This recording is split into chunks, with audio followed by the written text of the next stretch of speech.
चले, तो बेटे पहले तो आप ये समझो, जो सिलेबस हमारा CUET में इकोनॉमिक्स में से आ रहा है, लेकिन हमने क्लास 12th में नहीं पढ़ा, ठीक, उसमें क्या क्या आ रहा है। हमारे यहाँ पर हम क्या क्या करेंगे आज की क्लास में, जो चैप्टर आपके CUET में आ रहे हैं लेकिन क्लास 12th में नहीं है। क्लास 12th में आप लोगों ने क्या पढ़ी थी, मैक्रो इकोनॉमिक्स पढ़ी थी, इंडियन इकोनॉमिक डेवलपमेंट पढ़ी थी। एक चैप्टर या आप कह ले एक यूनिट आपकी इकोनॉमिक्स में वो आ रही है जो आपने किसी टाइम क्लास 11th में पढ़ी थी। सही, आपको थोड़ा सा याद आएगा मेरी बात सुन के। आपने क्लास 11th में एक चैप्टर पढ़ा था, first chapter, introduction to economics, introduction to economics पढ़ा था, ठीक। वहां आप सबसे पहले क्या करते हैं, और ये भी नहीं कि पूरा चैप्टर आ रहा हो जैसे 11th में था, नहीं, दो टॉपिक आ रहे हैं बस इसके अंदर से। इकोनॉमिक्स क्या है, इकोनॉमी क्या है, मतलब बेसिक डेफिनेशन, और दूसरा आ रहा है हमारा सेंट्रल प्रॉब्लम्स ऑफ इकोनॉमी। ये वर्ड सुन के कुछ याद आया, central problems of economy?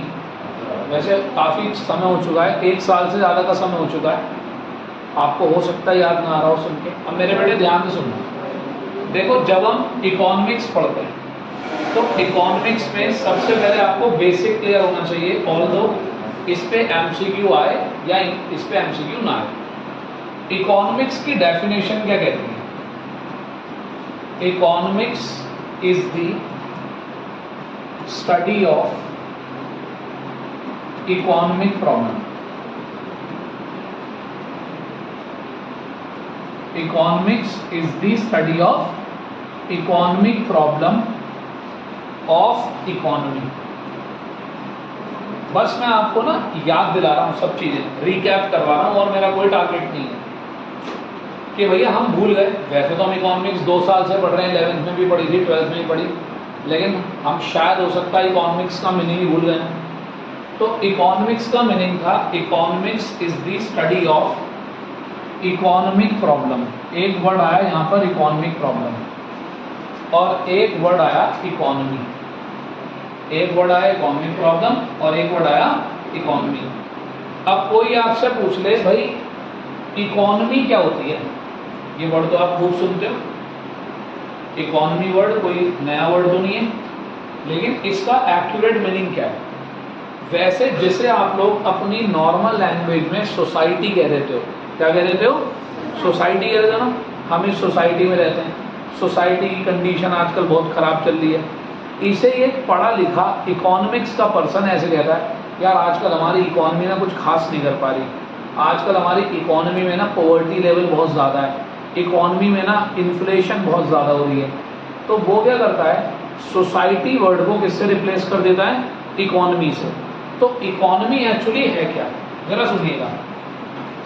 Economy is a system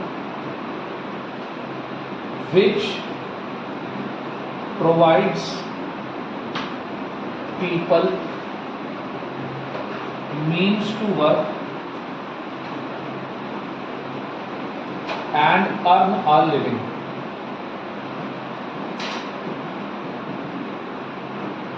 economy क्या है? इकोनॉमी एक सिस्टम है which provide people means to work and earn a living. Economy, जैसे मैं एक वर्ड बार बार बोल रहा हूँ, सोसाइटी। मुझे बताओ सोसाइटी क्या होती है? जहाँ हम रहते हैं, काम करते हैं, और ये सोसाइटी हमें क्या प्रोवाइड कराती है? मीन्स टू वर्क, काम करने के सोर्सेज प्रोवाइड कराती है। अच्छा आप एक बात बताओ, अगर मैं इस सोसाइटी में ना रह रहा होता, माँ बेटे कहीं जंगल में, गुफा में कहीं रह रहा हूँ, वहाँ क्या तुम वहाँ आ जाते मेरे पास पढ़ने के लिए? नहीं ना। तो मैं इस सोसाइटी में रह रहा हूँ, इस सोसाइटी का पार्ट हूँ, तो ही तो मीन्स टू वर्क मुझे यहाँ से मिल रहा है। और हम में से सभी को, तुम्हारे पापा मम्मी जो भी इकोनॉमिक एक्टिविटी कर रहे हैं, सोसाइटी में रह रहे हैं, तो ही तो कर रहे हैं। पीछे शिफ्ट हो जाओ पीछे। इससे ना एक्चुअली क्या होता है, लाइट में थोड़ी सी वो हो जाती है, कट हो जाती है, और इसके ऊपर फिर ब्लिंक होने लगता है थोड़ा सा, इसलिए मैंने ऑफ करा। पीछे शिफ्ट होना, पीछे शिफ्ट हो जाओ। इसको अपनी तरफ कर दो ना। अरे सर मेरे होता पीछे गया तो 5 मिनट पहले आया था, इसलिए गया तो मैं सीढ़ी पे आया इग्नोर कर दी मेरे ना हर जगह काम है जवाब ही नहीं है। और क्या चलो बेटे आओ आगे देखते हैं। तो क्या समझ में आया? Economy is a system which provide people mean to work and earn a living. आ रही है बात समझ में?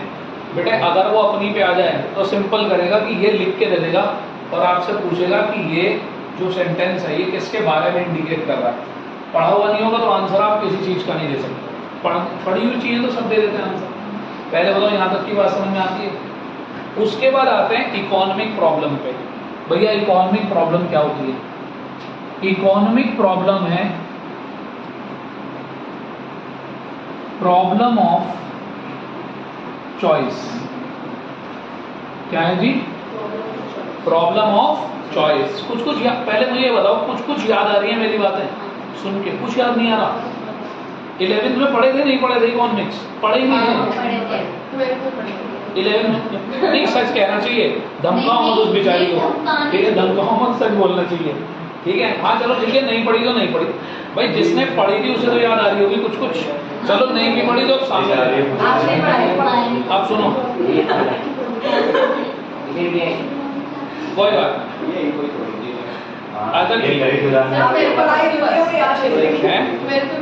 चलो बढ़िया। तो कोई बात नहीं, अब मैं समझा रहा हूँ। इकोनॉमिक प्रॉब्लम का मतलब, इकोनॉमिक प्रॉब्लम क्या है? Problem of choice. यानी कि बेटे हमारी इस इकोनॉमी की सबसे बड़ी प्रॉब्लम है प्रॉब्लम ऑफ चॉइस। अब ये क्या होती है प्रॉब्लम ऑफ चॉइस?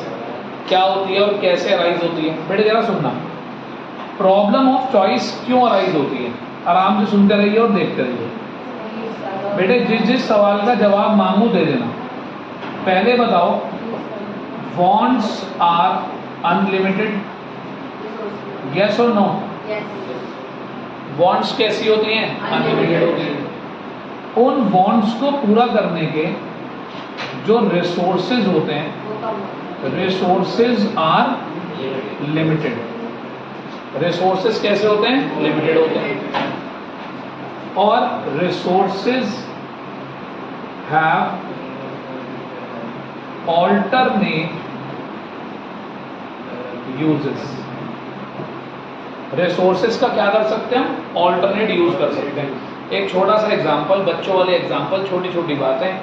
वॉन्ट्स हमारी अनलिमिटेड है, हमारे पास 5,000 10,000 रुपये कुछ भी हो तो हमारे दिमाग में ऑप्शंस बहुत सारे आ जाते हैं कि हम इसका ये भी कर सकते हैं, ये भी कर सकते हैं, ये भी कर सकते हैं, ठीक? लेकिन ऑब्वियस सी बात है कि उस रिसोर्स का आप यूज कैसा कर सकते हो? किसी पर्टिकुलर चीज के लिए कर सकते हो। तो आपको हर जगह क्या करना पड़ रहा है? आपको हर जगह करनी पड़ रही है प्रॉब्लम ऑफ चॉइस, ठीक है जी? पहले तो ये बात, मेरे पास जब रिसोर्स लिमिटेड है तो मुझे ये सोचना पड़ेगा मैं अपनी कौन सी वांट फुलफिल करूं और कौन सी वांट फुलफिल ना करूं। तो आप सिंपल सी बात आपके सामने लिखी है कि हम इकोनॉमिक्स में क्या पढ़ते हैं। हम इकोनॉमिक्स में ये पढ़ते हैं कि हमारी इकोनॉमी की वांट्स कैसी हैं? अनलिमिटेड। हमारे रिसोर्सेज कैसे हैं? लिमिटेड। और हम कैसे अपनी अनलिमिटेड वांट को फुलफिल करें by using the limited resources. Clear? ये सब ये हमें क्या कौन पढ़ाता है? इकोनॉमिक्स बताती है हमें ये सारी बात, करेक्ट? तो इकोनॉमिक्स की आप एक सिंपल सी डेफिनेशन एक ये देख सकते हैं, how people and society satisfy their unlimited wants by using limited resources with alternate uses। ठीक है जी? ये एक तरीके से हमारा एक और मीनिंग हो गया, मीनिंग ऑफ इकोनॉमिक्स। बेटे आप सबसे एक छोटी सी मेरी रिक्वेस्ट, बात करो मत और अपने पास ना ये सब नोट करो। सर आप भी नोट करो, इसके कोई नोट्स नहीं है मेरे पास, ना मैं इसके कोई नोट्स प्रोवाइड कराऊंगा, ये भी ले लो। ये भी नहीं भेजूंगा, आज सेव नहीं हो पा रहा, पता नहीं नेट काम नहीं कर रहा, QR कोड जनरेट नहीं हो रहा, ठीक है, तो आप कॉपी करें। नेट में है मेरा वाईफाई से नेट। हाँ सर, नेट में मेरा फोन बहुत तेज चला सभी का क्लास चल रही है रिकॉर्डिंग, ये वाला तो बहुत क्लास चल रही है रिकॉर्डिंग, खामा खामा बकवास करनी है बीच में, ठीक है, चुप हो जाओ, हाँ ये बात हो जाएगी भाई क्लास पाएगी ठीक है। बाद में एक्चुअली पढ़ने का आपके पास फुर्सत नहीं है इन सब चीजों मैं तो कर रही हूँ। का रिकॉर्ड, ठीक है, क्लियर हो गया।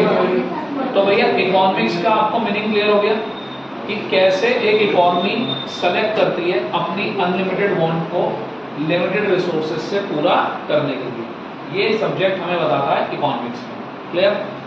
अब आपको जो अच्छा मैं बिल्कुल अब आपका जो सिलेबस लिखा हुआ आया CUT का, मैं उसी की बात कर रहा हूँ, मैं इधर उधर फालतू कोई बात नहीं कर रहा आपसे, जो जो वहाँ पॉइंट लिखे हुए हैं मैं वही सारे पॉइंट आपको एक्सप्लेन करूँगा, वही सारे पॉइंट आपको समझाऊंगा, क्योंकि मुझे उम्मीद है उसी में से पेपर आएगा, ठीक है। चले अब आते हैं, दीदी बातें नहीं करनी, इतनी सारी बातें एक साथ करोगे तो कैसे काम चलेगा, कल के लिए खत्म हो जाएंगी बातें। अगला टॉपिक आता है सेंट्रल प्रॉब्लम्स ऑफ इकोनॉमिक्स। बेटा ध्यान से सुनो, अगले टॉपिक का नाम है सेंट्रल प्रॉब्लम्स ऑफ इकोनॉमिक्स।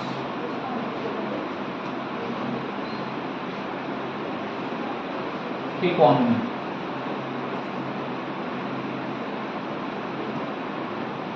बेटा इन्हें देख के आपको कुछ भी याद नहीं आएगा, क्योंकि आपने आज तक पहले कभी पढ़ा ही नहीं, बिल्कुल नई चीज।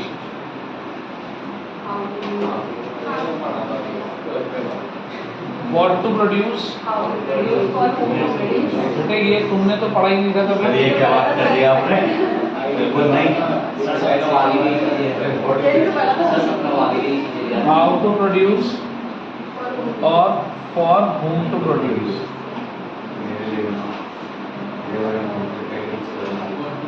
करेक्ट, चुप रहो 2 मिनट के लिए भाई, कोई शांत रहना, आराम साहब दे दो। ऐसे में बहुत सारे केस सोच के बैठा हूँ, फिर मुझे ऐसा लगेगा ये तो खामा वाला दिमाग खा रहे हैं, मैं बीच के 2-4 पॉइंट स्किप कर दूंगा, ठीक है, उनमें से क्वेश्चन आ जाएगा, फिर तुम बाईपास पे रह जाओगे।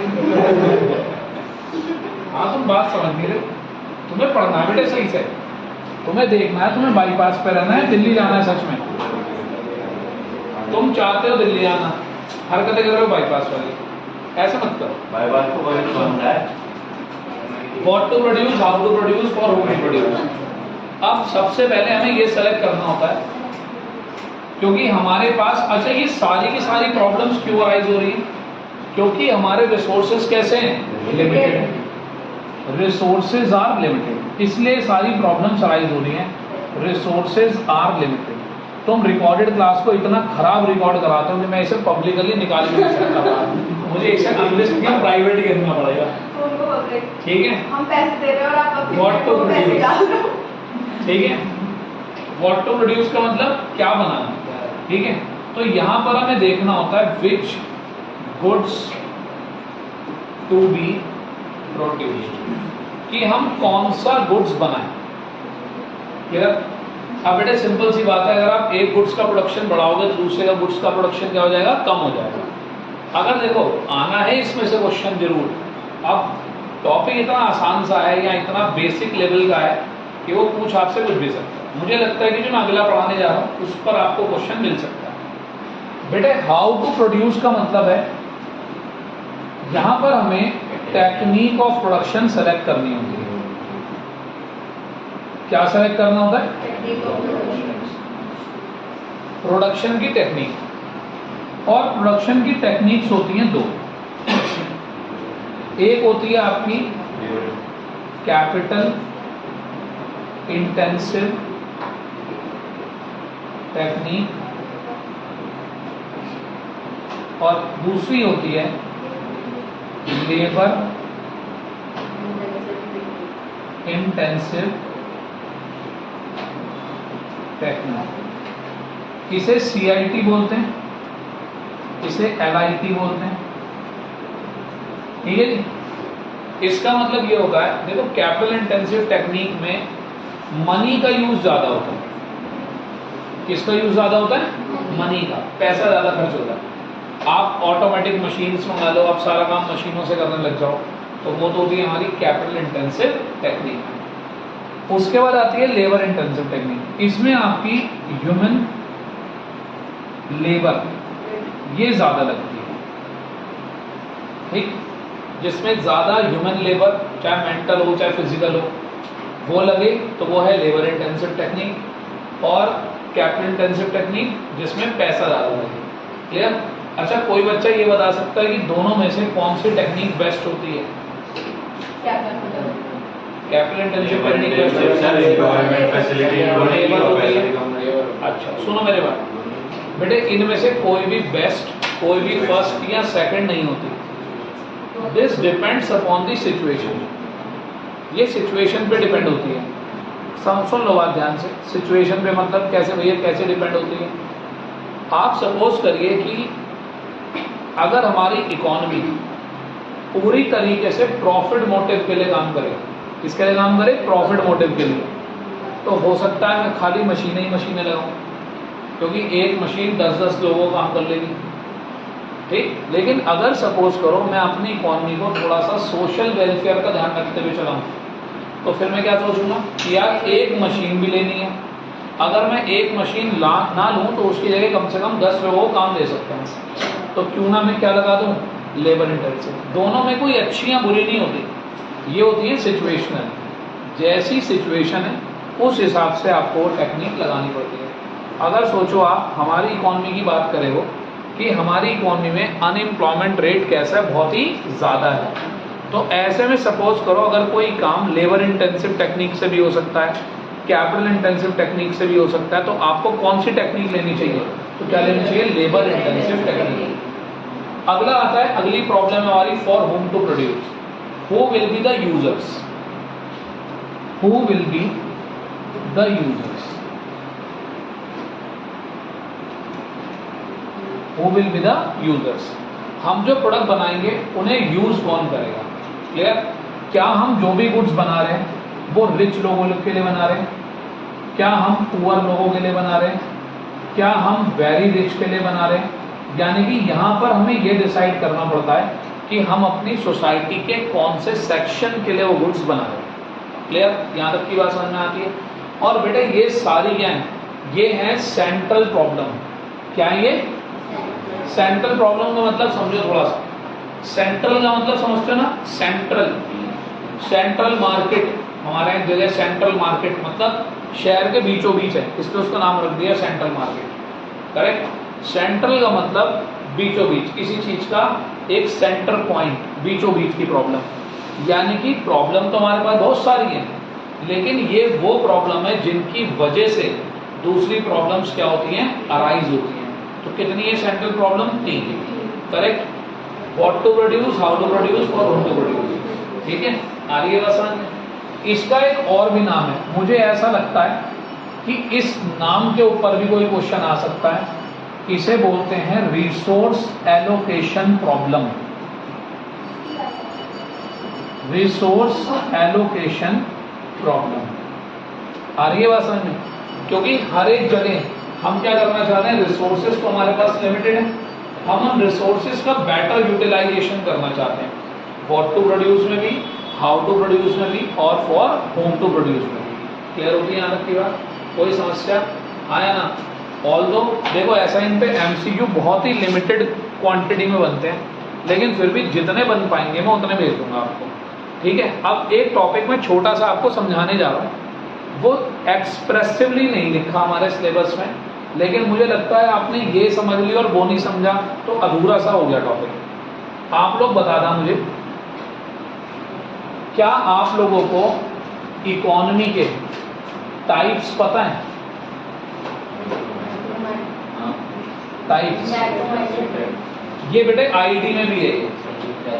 जब हमारी कंट्री फ्री हुई थी 1947 में, तो हमारे सामने जो प्रॉब्लम्स थी उन प्रॉब्लम्स में से एक प्रॉब्लम ये भी थी कि हम अपनी इकोनॉमी को कैसी इकोनॉमी बनाएं। करेक्ट? अब बेटे जरा सुनना मेरी बात। इकोनॉमी होती है 3 टाइप की। पहली इकॉनमी होती है कैपिटलिस्ट इकॉनमी। कौन सी होती है? कैपिटलिस्ट। दूसरी होती है सोशलिस्ट और तीसरी होती है मिक्स। ठीक है, ज्यादा लंबी चौड़ी बातें नहीं करूंगा। अब बेटे जरा ध्यान से सुनना। हमारी कंट्री में बहुत सारे रिसोर्सेज हैं। क्या हैं? रिसोर्सेज हैं, करेक्ट। अगर हमारी इकॉनमी कैपिटलिस्ट इकॉनमी हो, क्या हो? Capitalist economy. तो बेटे कैपिटलिस्ट इकॉनमी में इन रिसोर्सेज की जो ऑनरशिप है, इन रिसोर्स के जो मालिक हैं, वो इंडिविजुअल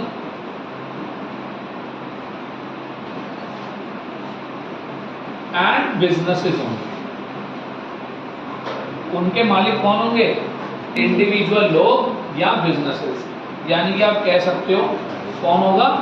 प्राइवेट सेक्टर होगा।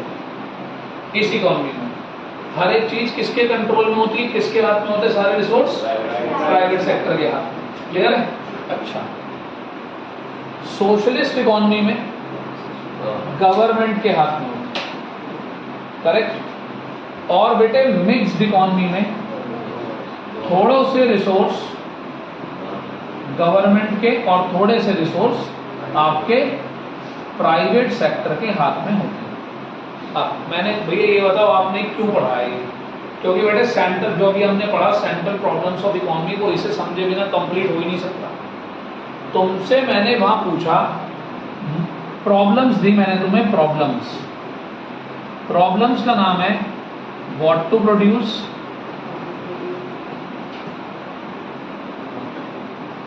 हाउ टू प्रोड्यूस, और for whom to produce, correct. यही हमारी 3 प्रॉब्लम्स हैं। अब बेटा एक बात बताओ, जब प्रॉब्लम होती है तो उसका सॉल्यूशन भी तो होता है। अब एमसीक्यू पूछ रहा हूं, ध्यान से सुनना। मान लो तुम्हारी इकॉनमी कैपिटलिस्ट इकॉनमी है। कौन सी इकॉनमी है? तो मुझे ये बताओ तुम ये डिसीजन कैसे लोगे कि व्हाट टू प्रोड्यूस, हमें कौन सा गुड्स बनाना चाहिए। अगर तुम्हारी इकॉनमी कैसी है? Capitalist economy. बेटा सुनना बात, कैपिटलिस्ट इकॉनमी किसके हाथ में होती है? प्राइवेट लोगों का। ये बताओ प्राइवेट लोगों का टारगेट हमेशा क्या होता है? प्रॉफिट कमाना। तो हम वो गुड्स बनाएंगे जिस पर हमें सबसे ज्यादा फायदा हो, जिसकी मार्केट में सबसे ज्यादा डिमांड हो, वही बनाएंगे ना। जिसके लिए लोगों की अच्छी पेइंग कैपेसिटी है, वो बनाएंगे। अच्छा जी, कैसे बनाओगे? कौन सी टेक्निक से बनाओगे? तुम कैपिटलिस्ट इकॉनमी हो भैया, हम तो वो टेक्निक लगाएंगे जिससे हमें ज्यादा से ज्यादा फायदा हो, जिससे हमारा ज्यादा से ज्यादा प्रोडक्शन हो और कम से कम हमारी वेस्टेज हो। क्योंकि बेटे तुम कौन हो? तुम सब हो प्राइवेट सेक्टर, और प्राइवेट सेक्टर को सोशल वेलफेयर से कोई भी लेना देना नहीं हो। प्राइवेट सेक्टर से पूछा गया फॉर होम टू प्रोड्यूस, तुम किसके लिए बनाओगे? तो प्राइवेट सेक्टर कहेगा भाई साहब हम जो चीज बना रहे हैं, जो उसे अफोर्ड कर सकता हो, जो उसे क्या कर सकता हो? अफोर्ड कर सकता हो। हम ये नहीं कि ये गरीब है फिर भी इसके लिए बनाओ। भाई गरीब है तो है, हमने तो ये चीज बना दी और इसे जो अफोर्ड कर सकता है खरीद लो। यानी कि कैपिटलिस्ट इकॉनमी में तीनों डिसीजन दिमाग में किसको रख कर लिए जाते हैं? प्रॉफिट को, फायदे को, पैसे को। क्लियर है मेरे भाई? समझ में आ रही? अब बेटे गवर्नमेंट का जो टारगेट होता है, गवर्नमेंट का टारगेट प्रॉफिट कमाना नहीं होता, ऐसा किताबों में लिखा है। होता ही नहीं होता, वो प्रैक्टिकल बात हम अलग करेंगे, लेकिन बेटे किताबों में लिखा है कि जो गवर्नमेंट होती है उसका जो टारगेट है वो प्रॉफिट कमाना नहीं होता, सोशल वेलफेयर करना होता है। क्या होता है? अब जरा सुनो, अगर हम सोशलिस्ट इकॉनमी है, कैसी इकॉनमी है? सोशलिस्ट इकॉनमी, तो हम व्हाट टू प्रोड्यूस क्या बनाएंगे? जिसकी हमारे लोगों को क्या हो? जरूरत हो। अगर हमारे लोगों को फूड आइटम की जरूरत है, हम फूड आइटम बनाएंगे। अगर हमारे लोगों को मेडिकल इक्विपमेंट की जरूरत है, हम मेडिकल इक्विपमेंट बनाएंगे। अगर हमारे लोगों को कार की जरूरत है, हम कार बनाएंगे। हमारे लोगों को जिस चीज की जरूरत है हम वो बनाएंगे। हम जरूरत के हिसाब से चलेंगे, ना कि प्रॉफिट के हिसाब से। क्लियर? हाउ टू प्रोड्यूस, कैसे बनाएं, बात तो वही है, जिससे हमारे लोगों को ज्यादा फायदा हो। हमें ज्यादा फायदा ना हो, हमारे लोगों को ज़्यादा फायदा हो। हम वो टेक्निक लगाएंगे जिससे ज़्यादा लोगों को एम्प्लॉयमेंट मिले, ज़्यादा लोगों का फायदा हो। आ रही है बात समझ में? ठीक। अगला है फॉर होम टू प्रोड्यूस। हम किसके लिए बना रहे हैं? तो भाई सिंपल बात, जो हम नेसेसिटी आइटम्स हैं, भाई जब आप कौन सी इकॉनमी में हो, सोशलिस्ट में, तो नेसेसरी आइटम तो आप सबके लिए बनाओगे। जैसे हमारी इकॉनमी है, हमारी इकॉनमी मिक्स्ड इकॉनमी है, लेकिन कुछ चीज़ें सरकार के कंट्रोल में, तो सरकार क्या करती है, कुछ चीज़ें तो सबके लिए बनाती है, और उससे ऊपर की चीज़ें जो उसे अफोर्ड कर सके। अब तुम ये मत कहने लगना कि सर आईफोन बिना सरकार को बनाना चाहिए ताकि सबको 200-200 रुपये 500-500 रुपये मिल जाए, सही है, 1000-1000 2-2000 मिल जाए। सर हर आदमी का राइट है कि उसके हाथ में आईफोन होना चाहिए, तो आईफोन पे सरकार को 1.5 लाख रुपए की सब्सिडी देनी चाहिए। ठीक। तो बेटे ऐसी चीज़ों में तो सरकार अपना हाथ नहीं डालेगी। सरकार कहेगी हमारा काम क्या है, हम सोशलिस्ट इकॉनमी है, तो हमें क्या करेंगे, उनके लिए बनाएं बेसिक चीज़ें, जो जिनके पास बेसिक चीज़ों को खरीदने के लिए भी पैसा नहीं है। क्लियर है? हाँ या ना? कल को तुम भी कहने लोगे सरकार हमारे लिए कुछ नहीं सोच रही। मैंने कहा क्यों, क्या हुआ, क्यों नहीं सोच रही? देखना मुझे लैपटॉप चाहिए था, सरकार मुझे लैपटॉप ही नहीं दे रही, और मैंने यही तो कहा था आईफोन 14 प्रो दिलवा दो, बच्चों को बंटवा दो। अब की बार जो 12वीं पास हो रहे हैं, बताओ सरकार में देगी नहीं। क्या सोच रही है सरकार हमारे बारे में? भैया कुछ नहीं सोच रही। समझे बात बेटे? आती है बात समझ में? तो बेटे मैंने भी एग्जाम्पल दिया, तुम भावनाओं को समझो। क्लियर हो गई बात यहाँ तक की? आया ना? क्योंकि बेटे जब तक आप ये नहीं समझोगे, अच्छा हमारी इकॉनमी कौन सी है, मिक्स्ड इकॉनमी, तो जब भी कोई डिसीजन प्राइवेट सेक्टर लेगा तो नारायण साहब किसके बेस पर लेगा, प्रॉफिट के बेस पर। जब भी गवर्नमेंट कोई भी डिसीजन लेगी तो किसके बेस पर लेगी, सोशल वेलफेयर के बेस पर। ये बात ध्यान रखनी है हमें, सही है? समझ में आ रही बात? हाँ या ना? दीदी मैसेज करके बता रही है किसी को, कह रही हमने पढ़ ली what to produce, how to produce और होम टू प्रोड्यूस। अब अगला टॉपिक शुरू होने वाला है, बहुत ही बढ़िया टॉपिक, और ध्यान से सुनिएगा। ये हमारा फर्स्ट चैप्टर खत्म हो गया लगभग, आप मानकर चलो CUET कहता है, CUET कहता है, सही है? अब हम आगे आते हैं, टॉपिक बाय टॉपिक आगे चलता है। कितने बच्चों ने ये वर्ड पढ़ा है जो मैं सामने लिख रहा हूं, कंज्यूमर्स इक्विलिब्रियम? हाँ मैंने और कुछ नहीं पूछा, शब्द सुना है सब कुछ, कंज्यूमर्स इक्विलिब्रियम, भैया बिल्कुल सुना है। अब सुनना बात ध्यान से, अब आगे की बात करो। ये हमारा सेकंड चैप्टर शुरू हो चुका, कंज्यूमर इक्विलिब्रियम। इससे अगला चैप्टर शुरू होगा डिमांड, उससे अगला चैप्टर शुरू होगा इलास्टिसिटी ऑफ डिमांड। कितने चैप्टर हो गए? 4। इंट्रोडक्शन, कंज्यूमर इक्विलिब्रियम, डिमांड और इलास्टिसिटी ऑफ डिमांड। करेक्ट? अब अगला आधा घंटा लगभग मैं किस पे लूंगा, इस चैप्टर पे लूंगा, फिर अगला आधा घंटा डिमांड पे लूंगा, और उससे अगला आधा घंटा इलास्टिसिटी ऑफ डिमांड पे लूंगा। क्लियर? ये हमारे अलग अलग सेगमेंट है, लेकिन थोड़ा सा जो पोर्शन है वो 11 से ज़्यादा आएंगे, थोड़ा थोड़ा सा पोर्शन। जैसे जब हम 11th क्लास में पढ़ते हैं तो आपको एक वर्ड तो याद आ ही रहा होगा, इलास्टिसिटी ऑफ डिमांड।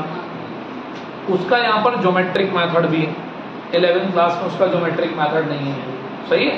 तो जो भी मैं आपको कराऊँ आप आराम से करें। नोट्स मैंने आपकी गूगल ड्राइव पे अपलोड कर दिए, पहले ही कर दिए, 3 बजे के आसपास ही कर दिए थे।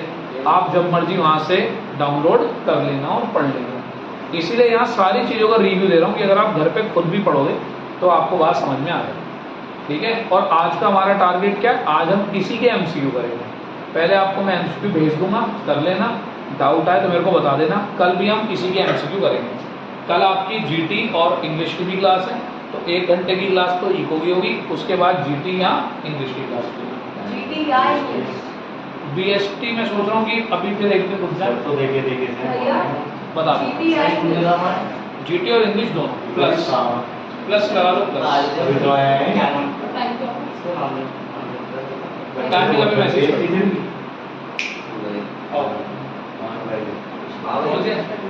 नहीं यार, चलो जी चलो आ जाओ।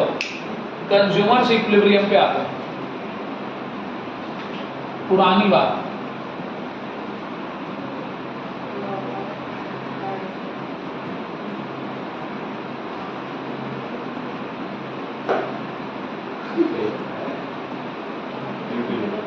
सुना है? अरे वाह। इसे लॉ लिख रहा हूँ मैं, हाँ, ये मैंने ऑफ लिखा है, ठीक है। ये मैंने डिमिनिशिंग लिखा है। ये नहीं पढ़ा गया होगा तुमसे, है ना, बड़ी स्पेलिंग है ना थोड़ी सी, ठीक। फिर ये मैंने मार्जिनल लिखा है। अंग्रेजी कमजोर होती है बच्चों को तो समझ में कहाँ आता है। सही बात है। उसके बाद यूटिलिटी, ये लिखा मैंने law of diminishing marginal utility, correct. अब बेटा आराम से मेरी बात सुनना, इतना मूर्ख यहाँ कोई नहीं बैठा जिसे सुनने के बाद भी याद ना है, सबको याद आ जाएगा। 11th क्लास में हम एक लॉ पढ़ते हैं जिसका नाम है लॉ ऑफ डीएमयू या law of diminishing marginal utility, correct. बेटे यूटिलिटी का मतलब होता है want satisfying power of a commodity, want satisfying power of a commodity, किसी भी चीज की आपकी किसी वांट को सेटिस्फाई करने की जो कैपेबिलिटी होती है, जो पावर होती है, उसको हम बोलते हैं यूटिलिटी, करेक्ट। अब लॉ ऑफ डीएमयू क्या कहता है? लॉ ऑफ डीएमयू क्या कहता है बेटे, जरा देखना, सीधा आपको बता रहा हूँ कि यूनिट्स, मान लो glass of water, glass of water, सही।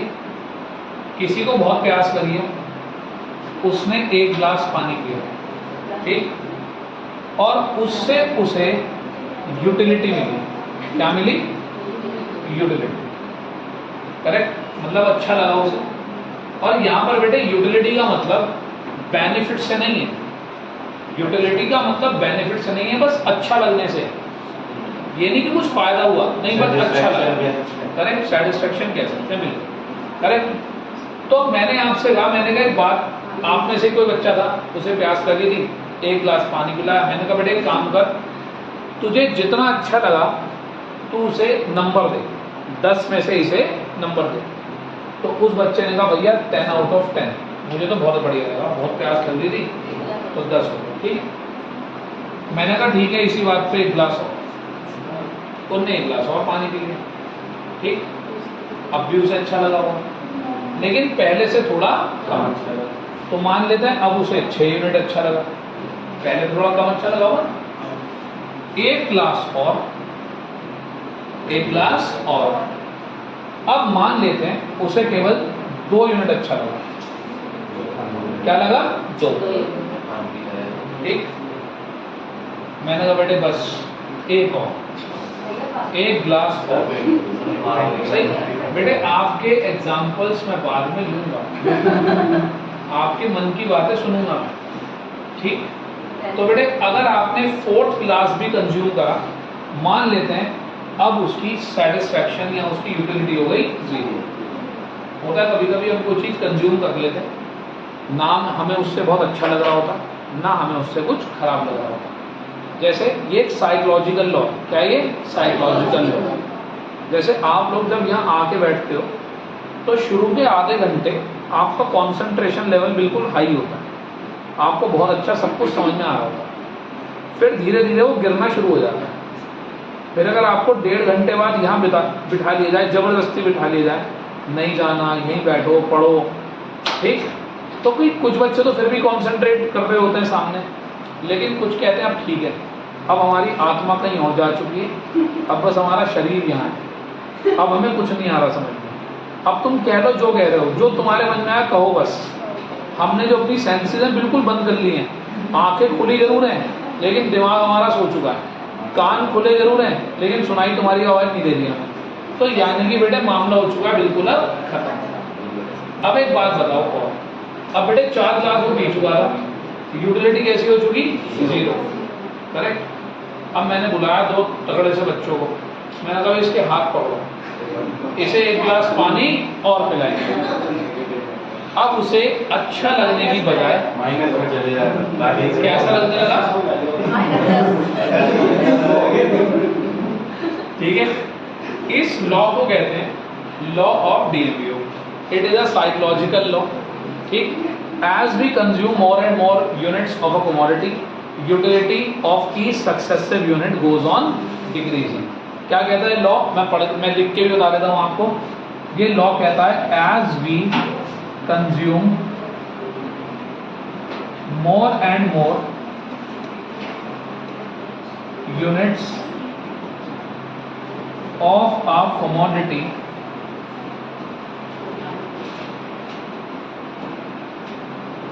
utility of each successive unit goes on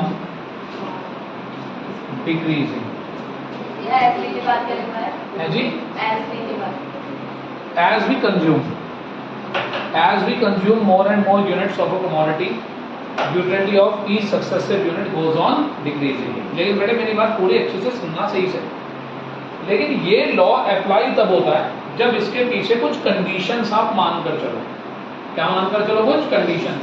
अब जो मैंने आपको नोट्स भेजे वहाँ कंडीशन लिखी भी है, लेकिन आप सुन लो मेरी बात ध्यान से। नंबर 1, कंजम्पशन कैसा होना चाहिए? कॉन्टिन्यूस होना चाहिए, लगातार होना चाहिए। आपकी जो मेंटल स्टेट है वो चेंज नहीं होनी चाहिए, आपकी इनकम चेंज नहीं होनी चाहिए, जो यूनिट है वो सफिशिएंट होनी चाहिए। क्या होनी चाहिए? सफिशिएंट होनी चाहिए। अगर आपसे कोई पानी मांगता है तो पानी का मतलब होता है glass of water is a sufficient quantity. ऐसा नहीं उसने पानी मांगा तो एक बाल्टी भर के ले गए, ले पानी पी ले, ठीक? ऐसा नहीं करते। बाल्टी is not a sufficient quantity, सही? और अच्छा भैया ठीक है, आप कह रहे हो बाल्टी नहीं लेके जानी, चलो कोई बात नहीं, चम्मच तो ले जा सकते हैं, मुगल वही मुगल, चलो वो भी सफिशिएंट नहीं है। आ रही है बात समझ में? यूनिट्स में चेंजेस नहीं होना चाहिए, यूनिट्स में चेंज नहीं होना चाहिए। सपोज करो अनन्या को आइसक्रीम बहुत पसंद है, मान लेते हैं आइसक्रीम बहुत पसंद है अनन्या को, ठीक है? अनन्या कौन सा फ्लेवर पसंद है? चॉकलेट फ्लेवर पसंद है अनन्या को। अब अनन्या को अगर ये कह दिया जाए कि अनन्या बिल मैं पे करूंगा और चॉकलेट आइसक्रीम तू खा, करेक्ट? तो बेटे ये 1 यूनिट खाएगी, 2 यूनिट खाएगी, 3 यूनिट खाएगी, एक लेवल पर आकर सेटिस्फैक्शन नीचे आएगा ही आएगा, ये बात पक्की है। तो ये लॉ ये कहता है, सुनो बात ध्यान से, कि बीच में आपको कोई दूसरी यूनिट नहीं डालनी है। आ रही है बात समझ में? यानी कि ये अगर चॉकलेट फ्लेवर आइसक्रीम कंज्यूम कर रही है तो वही कंज्यूम करेगी, तो ये लॉ अप्लाई होगा।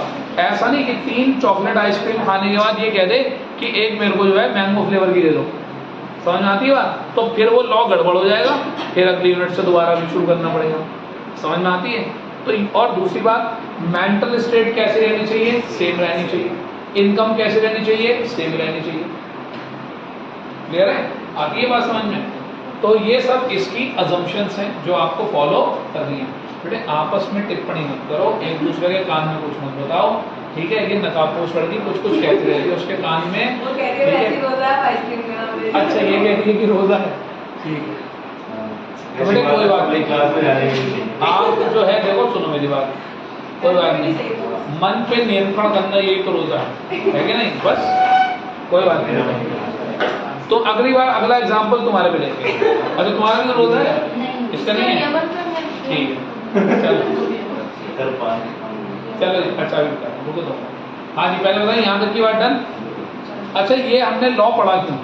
इसका क्या नाम था? Law of diminishing marginal utility. अच्छा मेरे बच्चे सामने देखना जरा, अगर मैं इस लॉ को एक डायग्राम की फॉर्म में प्रेजेंट करना चाहूँ, X axis, Y axis, origin, सही है?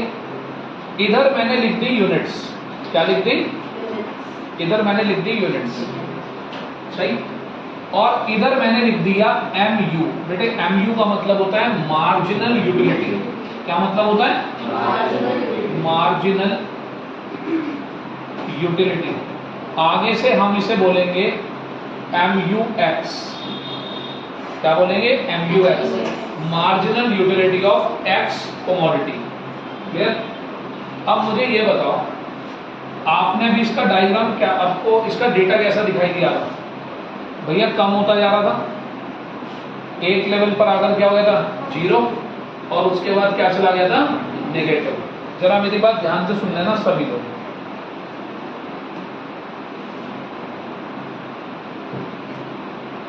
सुनो मेरी बात ध्यान से, ये जो मैंने डायग्राम बनाया ये है MUX का, किसका? मार्जिनल यूटिलिटी ऑफ X का। MUX यहां तो होती है पॉजिटिव, एक लेवल पर यहां आकर यहां हो जाती है MUX इक्वल्स टू 0। और अगर इसके बाद भी आप कंजम्पशन करते रहें तो हो जाती है MUX नेगेटिव। कैसी हो जाती है? MUX नेगेटिव हो जाती है। क्लियर? पॉजिटिव से शुरू होती है, 0 होती है और नेगेटिव हो जाती है। बेटे इस पॉइंट को नाम दिया जाता है पॉइंट ऑफ मैक्सिमम सेटिस्फैक्शन। क्या नाम देते हैं? Point of maximum satisfaction. अब एक बात समझना, मेरी बहुत ही बढ़िया बात बता रहा हूं मैं आपको। अगर इस चीज के पैसे आपको नहीं देने, आपको इस चीज के पैसे नहीं देने, फ्री है ये चीज आपके लिए, तो आप तब तक खाओगे जब तक कि आपकी यूटिलिटी 0 ना हो जाए। समझ में आती है बात? मेरी बात अच्छे से पहले समझो आप, मैंने जो बोला खाली ऐसे हाँ हाँ मत करो। मैंने क्या बोला? आप तब तक चीज कंज्यूम करते रहोगे जब तक कि आपका पेट, आपका मन, आपकी तबीयत ये ना कह दे कि भाई शांत, रुक जा, अब मत खा। तब तक खाते रहोगे, खाते रहोगे, खाते रहोगे, क्योंकि पैसे तुम्हें नहीं देने। 2 मिनट बस मेरी इस बात को अपने दिमाग में रखना। अब एक बात बताओ, अगर पैसे तुम्हें देने हो तो बताओ हर बार क्या हो रहा है? हर बार एक आइसक्रीम का कप तुम्हारी तरफ आता है और तुम्हारे पास से पैसे जाते हैं, फिर अगला आइसक्रीम का कप आता है, फिर पैसे जाते हैं, फिर अगला आइसक्रीम का कप आता है, फिर आपके पास से पैसे जाते हैं। बोलो ऐसा होता है नहीं होता? क्लियर? अब आपका जो दिमाग है ना कहीं वो इन दोनों को आपस में कंपेयर कर रहा होता है। देखो हर चीज में सेटिस्फैक्शन है, बोलो हाँ या ना? सब में सेटिस्फैक्शन है। जब मेरे पास आइसक्रीम आ रही है उसमें सेटिस्फैक्शन है, तो मेरे पास से जो पैसा जा रहा है उसमें भी तो सेटिस्फैक्शन है। पैसा भी तो मेरे लिए क्या है? कमोडिटी तो है। तो एक कमोडिटी मेरे पास आ रही है और एक कमोडिटी मेरे पास से जा रही है। करेक्ट? तो इकोनॉमिक्स क्या कहती है? इकोनॉमिक्स कहती है कि भाई एक चीज आ रही है, एक चीज जा रही है। जब तक ये दोनों बराबर नहीं हो जाते, जब तक ये चीजें बराबर नहीं हो जाती, तब तक हम कंज्यूमर इक्विलिब्रियम पे नहीं पहुंचते। कहां तक नहीं पहुंचते? कंज्यूमर इक्विलिब्रियम पे हम नहीं पहुंच पाते। क्लियर है? चलो एक इसी वाले टेबल को जरा दोबारा देखो सामने। बेटे ये क्या था? यूटिलिटी। क्या है ये? यूटिलिटी। अब सपोज करो ये तुमने क्या बना दिया? यूटिलिटी का डायग्राम बना दिया। अब तुम इस यूटिलिटी को खरीदने के लिए पैसे भी तो दे रहे होगे, फ्री में थोड़ी मिलता है कुछ भी।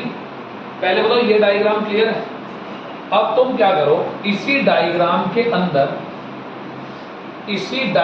अंदर आपको एक और चीज डालनी है, उसका नाम है PX। क्या है? PX मतलब प्राइस ऑफ कॉमोडिटी X। सही है जी? Price of commodity X। अब हम यहां पर अज्यूम करके चलते हैं, मेरे बच्चे ध्यान से सुनना, हम यहां पर अज्यूम करके चलते हैं PX विल बी कांस्टेंट। बस अब तुम्हारे MCQ के क्वेश्चन शुरू हो गए। यहां से हम क्या मानकर चलते हैं? PX will be constant. मेरे बच्चे सामने देखो, अगर मैं इसी के अंदर एक लाइन ऐसे करके ड्रॉ कर दूं और इसका नाम रख दूं M, या इसको मैं बोल दूं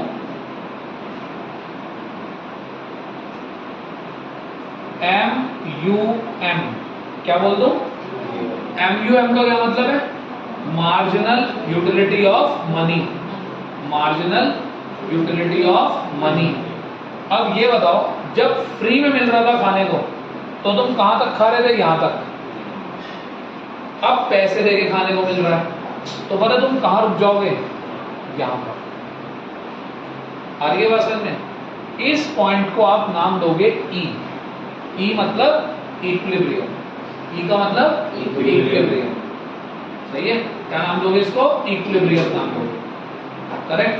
क्योंकि इस टाइम पर क्या हो रहा है ये बताओ, इस ई पॉइंट पर क्या हो रहा है भैया? ई पॉइंट पर जो मिलने वाली यूटिलिटी है और जो जाने वाली यूटिलिटी है दोनों कैसी हैं? बराबर है। इस पॉइंट को हम बोलेंगे इक्विलिब्रियम। अब पेपर में क्वेश्चन कहां से और कैसे आएंगे? MUX ग्रेटर देन MUM, बताओ हमें आगे कंज्यूम करना चाहिए नहीं करना चाहिए?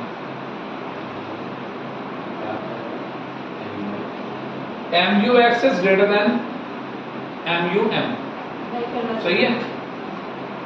फॉर अचीविंग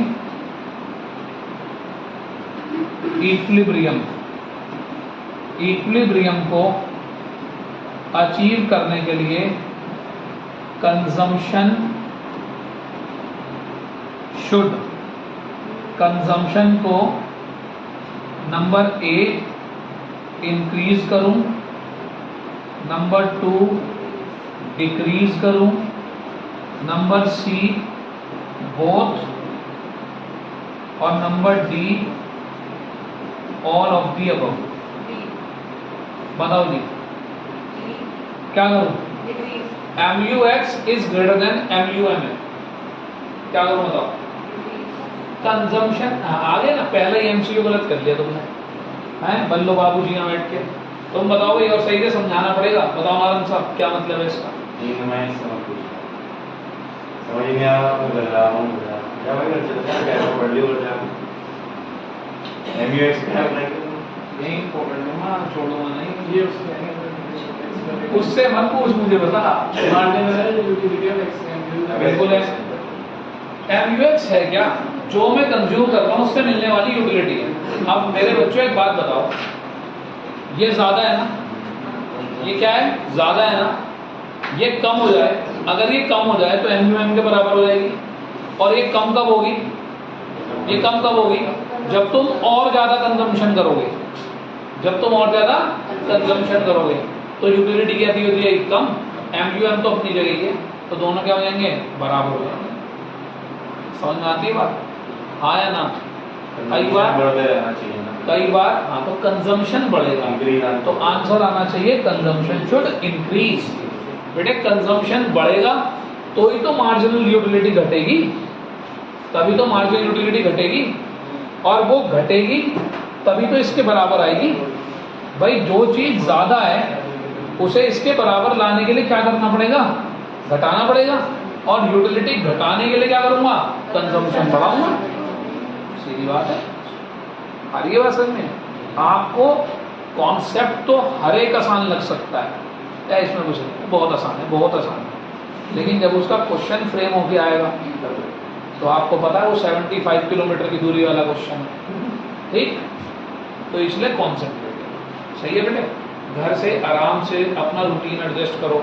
सुबह तुम जितने बजे उठ रहे हो उठो, 12 बजे उठो, 11 बजे उठो, 1 बजे उठो, 2 बजे उठो। पर यहाँ जब आओ, दो बातें। पहली बात, मन से आओ, ठीक? और यहाँ पर आप जितनी देर भी आप बैठो, आपकी बॉडी, माइंड, सोल सब आपके साथ होना चाहिए, ठीक है बेटे? आत्मा तो कहीं और लगी हुई है, आत्मा को किसी और की याद सता रही है, और यहाँ बैठे हो तुम पढ़ने के लिए law of diminishing marginal utility. तुम्हारी यूटिलिटी पहले ही खत्म हुई पड़ी है, तो तुम कैसे लॉ ऑफ DMU पढ़ोगे? है कि नहीं? तो भाई देखो, पढ़ना तो है। अब क्या करें? जब तुम्हारे ड्रीम्स बड़े हैं, जब तुम्हारी सोच बड़ी है, तो उसके लिए भाई देखो पढ़ना भी तो पड़ेगा ही। भाई ये तुम्हारी सोच ही तो बड़ी है कि तुम यहाँ बैठे हो, तुम्हारी सोच दूसरों से बड़ी है। तुम खुद को एक शेल से बाहर निकालना चाह रहे हो। तुम्हें भी पता है कि अगर हम यहीं रह गए तो जिंदगी भर फिर यहीं रह जाएंगे। हमारी पूरी लाइफ डिपेंड करती है इस चीज़ के ऊपर। आप शायद इस बात को समझते हो कि ये टाइम बड़ा क्रूशियल टाइम है। चाहे घर पे नहीं पढ़ते हो, बात एक अलग है, नालायक तो तुम भी हो सारे के सारे, लेकिन तुम इतना ही कष्ट कर रहे हो कि तुम यहाँ तक आ रहे हो। तो इंटेंशन तो तुम्हारी अच्छी है, कोशिश तो तुम कर रहे हो, लेकिन हाँ दूसरों से थोड़ा ही बेटर हो। लेकिन हाँ अभी तो बहुत स्कोप है आगे बेटर होने का। तो भैया थोड़ा सा यहाँ तो बात आई मेरी समझ में? नहीं, पहले बताओ ये क्या है जो आपके सामने बना हुआ है? ये है law of diminishing marginal utility के साथ साथ कंज्यूमर इक्विलिब्रियम। ये है law of diminishing marginal utility. ये है पैसा। पैसा और यूटिलिटी जहां पर दोनों बराबर हो जाती हैं वो क्या हो जाता है? इक्विलिब्रियम हो जाता है। क्लियर है यहाँ तक की बात? हाँ या ना? बेटे अभी हमने ये लॉ पढ़ा, इसमें हम केवल एक कमोडिटी कंज्यूम कर रहे हैं। कितनी कमोडिटी? एक। MUX। पहले बताओ यहाँ तक की बात समझ में आती है? तो बेटे इक्विलिब्रियम कब होगा? इक्विलिब्रियम तब होगा जब आपका MUX किसके बराबर होगा? MUM के बराबर। क्लियर है? तो हमारा क्या बन जाएगा? इक्विलिब्रियम अचीव हो जाएगा। आप सबसे पहले अपने पास कहीं हाईलाइट करके लिख लो, MUX equals to MUM equals to equilibrium. ये होता है इक्विलिब्रियम।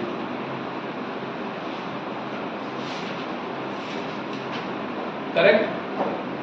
अच्छा, एक और आंसर दो जरा। अगर आपको कोई चीज पैसे ना देने पड़ेंगे किसी चीज के लिए, तो आपका MUM कौन से एक्सिस पर टच करेगा? आपका इक्विलिब्रियम कौन से एक्सिस पर टच करेगा? हिलने का नहीं है क्वेश्चन पेपर में, अगर बिना बताया आ गया तो। मैंने पेपर में आपसे क्वेश्चन पूछा, if you are getting any commodity free of cost the equilibrium level will be on dash. नीचे लिखा हुआ आ गया X axis, Y axis, origin, all of the above. तुम्हारे बस की नहीं है, तुम इस क्वेश्चन को तोड़ लो वहां पे। अचानक से अगर कूद गया बीच में तो तुम्हें बात ही नहीं समझ में आने की उसकी कि कहाँ रिलेट करना चाह रहा है वो। आप बात समझो, अगर आपको कोई चीज फ्री में मिल रही है, आप तब तक खाते रहते हो, तब तक कंज्यूम करते रहते हो जब तक कि आपका सेटिस्फेक्शन लेवल 0 नहीं होता। क्लियर होती है बात? हाँ सर, आप बताओ कुछ कहते हैं। हाँ, ये इसलिए जब इक्विलिब्रियम आपका जब देना ही दे रहा है कि एक चीज के लिए पैसे भी देने पड़ रहे हैं और उसके बाद वो चीज मिल रही है, बट अब पैसे नहीं देने पड़ रहे, तो इक्विलिब्रियम लेवल जब ही होगा जब हम फुली सेटिस्फाइड हो जाएंगे। बिल्कुल सही है। वही क्या है? पॉइंट ऑफ मैक्सिमम सेटिस्फेक्शन, वो इक्विलिब्रियम हो गया। क्लियर होगी बात? हाँ या ना? पैसे देके जब आपको देखो, सुनो मेरी बात, इक्विलिब्रियम क्या है? इक्विलिब्रियम है पैसा वसूल। मेरा पैसा क्या होना चाहिए? वसूल होना चाहिए, ये इक्विलिब्रियम।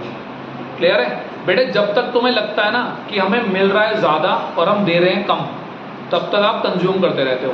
जब आपने बहुत दिन से आइसक्रीम ना खाई हो, कई महीनों से आइसक्रीम ना खाई हो, आप 50 रुपये आइसक्रीम खाते हो और आपको इतना अच्छा लगता है, इतना बढ़िया लगता है कि पता नहीं मैंने क्या खा लिया, बहुत ही बढ़िया लगता है उसे। क्लियर होती है बात? आपको ऐसा लगेगा पता नहीं क्या चीज़ मिल गई मुझे। ठीक? अच्छा, मैंने ना कभी वैसे तो इन चीज़ों को इतनी तवज्जो नहीं दी। जब मैं कोविड के टाइम में हॉस्पिटल गया ना, तो मैं जब वापस लौट के आया तो 10-12 दिन बाद आया, तो घर वालों से मैंने कहा मुझे ना वो बना के खिला दो, सैंडविच, क्या नाम है, वेजिटेबल सैंडविच, अंदर खीरा टमाटर वगैरह कैचअप लगा के वो उन्होंने दे दिया मुझे। अब मैं 12-13 दिन से बाहर की दवाइयाँ ये सब खा रहा था, तो हालत ख़राब थी। वो मुझे आज तक याद है कि वो सैंडविच खा के मुझे इतना बढ़िया लगा था, ऐसा सुकून मिला था मुझे वो खा के। मतलब उससे पहले अगर मुझसे घर वाले कभी ये कह देते ना कि आज कुछ और नहीं है खाने में, वेजिटेबल सैंडविच बना दें, जल्दी बन जाता ना, फटाफट लगाया अपना बन गया वो। यार अच्छा, मतलब तुम्हारे उसकी खाना बनाना नहीं है, तुम तभी की चीज़ बना के रखो। मतलब मैंने कभी उसे तवज्जो नहीं दी थी। यानी कि जब आप बहुत दिनों बाद कोई चीज़ खाओगे, बहुत दिनों बाद कोई चीज़ कंज्यूम करोगे, तो उससे आपको पहली यूनिट से ऐसा सेटिस्फैक्शन मिलेगा, आपको लगेगा कि मेरे पैसे क्या हो गए? वसूल हो गए। आ रही है बात समझ में? हाँ या ना? क्लियर? बस शुरू में आपको पैसा लगेगा छोटा और सेटिस्फैक्शन लगेगा ज़्यादा। फिर धीरे धीरे पैसा तो अपनी जगह ही है, सेटिस्फैक्शन कम होता जाएगा और एक जगह आकर वो पैसे के बराबर आ जाएगा। तो बस जब पैसे के बराबर आ जाएगा तो बन गया वो इक्विलिब्रियम। हाँ या ना? तो डाउट? चले आगे। अब आते हैं अगले पॉइंट पर।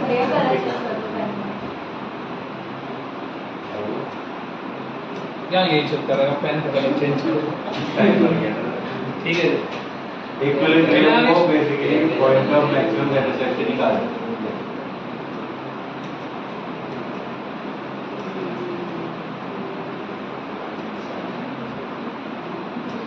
Equilibrium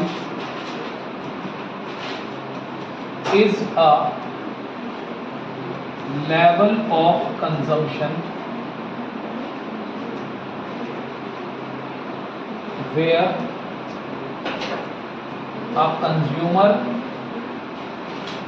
get maximum satisfaction and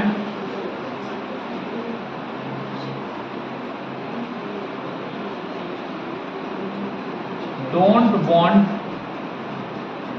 to change his or her consumption। सही है, ये वो पॉइंट है जहां पर उसे मैक्सिमम सेटिस्फेक्शन मिल गया, अब वो आगे कंज्यूम करना नहीं चाहता, अब वो अपना कंजम्पशन नहीं बदलना चाहता। क्लियर हो गई बात? हाँ या ना? बेटे ये जो मैंने अभी आपको बताया ये भी कंज्यूमर इक्विलिब्रियम ही होता है, लेकिन इसको बोलते हैं यूटिलिटी अप्रोच। क्या बोलते हैं? क्या बोलते हैं? Utility approach. और इसका एक दूसरा नाम भी है, सुन लीजिएगा, इसका एक दूसरा नाम भी है जिसे हम बोलते हैं कार्डिनल अप्रोच। क्या बोलते हैं? Cardinal approach. सही है बेटे? कार्डिनल अप्रोच ये मानकर चलती है कि हम यूटिलिटी को क्या कर सकते हैं? मेजर कर सकते हैं। पहली अप्रोच होती है कार्डिनल अप्रोच, जो ये कहती है हम यूटिलिटी को मेजर कर सकते हैं। पहली बात समझ में आ गई?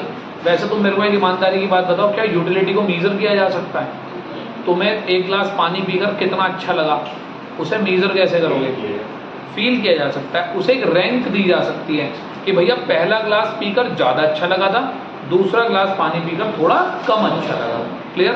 अब बेटे इसकी जो प्रॉब्लम थी, कार्डिनल अप्रोच की जो प्रॉब्लम थी, उसे सॉल्व करने के लिए कंज्यूमर इक्विलिब्रियम की दूसरी अप्रोच आई जिसका नाम था ऑर्डिनल अप्रोच। क्या नाम था? Ordinal approach. ये क्या करती है?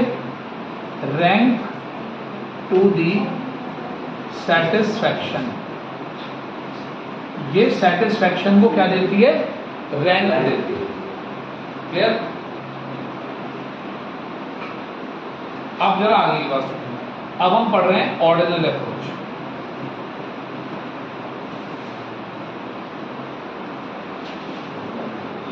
सुना है कभी?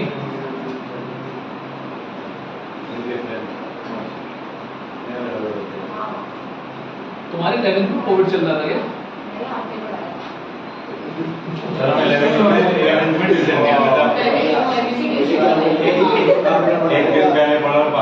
अच्छा, कौन कौन मेरे पास ही पढ़ता था 11th में? याद है? कुछ नहीं, शायद नहीं। आपको याद कितना खराब पढ़ा दी गया मैंने। चलो, तो बेटा ये बात पक्की हो गई कि ये वीडियो कहीं बाहर नहीं जानी चाहिए। इसे तो मैं ऐसा कर दूंगा, दिखा के डिलीट मार दूंगा। देख लो, डिलीट, कहीं गलती से जरूरत चली जाए।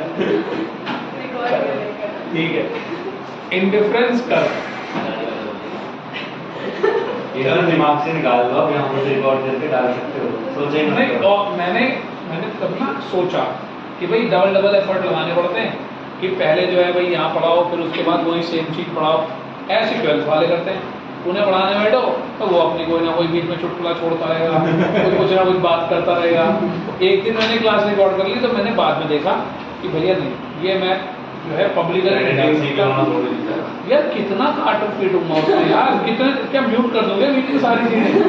अगर चीजें म्यूट करने लग गया, लोगों को लगेगा पता नहीं इनकी ट्यूशन में क्या बोलते हैं, म्यूट कर रहे हैं हमारा। और भाई इतना मेरे पर टाइम नहीं है, देखो ईमानदारी की बात ना, मेरे बस कितना काम नहीं। एक एडिटर। हाँ भाई, ये बहुत काम है। बढ़ेगी सर, मेरी बच्चे हाँ हाँ दीदी, एक कायदे की बात पूछ रही है कि इको BST आपने फ्री क्यों रख ली? उसका रीजन बताता हूँ। देखो मेरे पास पहली बात ये, मेरे पास इको BST पढ़ाने का टाइम नहीं, ठीक है, क्योंकि 2-2.5 घंटे उनमें बिजी हो गए, एक सवा घंटा उस पर लग गया, तो 3, साढ़े 3, 4 घंटे वैसे जा रहे हैं। उसको अगर आप पढ़ाने लगो, आपको जो है अलग से टाइम देना पड़ेगा। अब दूसरी बात ये, मुझे ऐसा लगता है कि 11th की इको BST की फेस टू फेस ट्यूशन की ज़्यादा ज़रूरत भी नहीं होती, मतलब मैनेजेबल है, वो मैनेज हो सकती है।